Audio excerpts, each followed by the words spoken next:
রাজুর বাবা, তুমি আমাকে শপিং করতে নিয়ে যাও। আরে আমার কাছে তো কোনো টাকা নেই। আরে তোমাকে শপিং করার কথা বললেই তো তোমার কাছে টাকা থাকে না। আমি তোমাকে আর কোনোদিনও কিছু বলবো না। আরে মা বাবা তো ঝামেলা করতেছে, আমাকে তো কিছু একটা করতে হবে। আরে মা তো অনেক জোরে জোরে চিৎকার করতেছে, আমাকে তাড়াতাড়ি করে লুকাতে হবে। আরে রাজু বাবা, রাজু বাবা তুমি কোথায়? আরে আমার মনে হচ্ছে রাজু সবজি আনার জন্য বাজারে গিয়েছে। আজকে তো আমি মার খেতে খেতে বেঁচে গেলাম, মা তো অনেক রেগেছিল।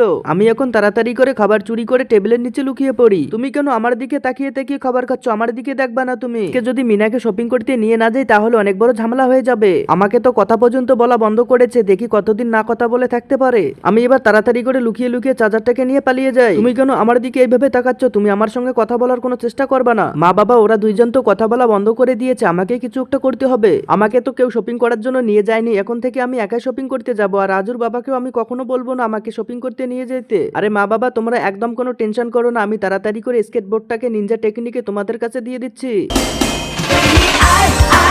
বন্ধুরা, রাজু তো কামাল করে দিয়েছে। এই চালাক রাজুর জন্য ভিডিওতে একটা লাইক তো করতে পারেন।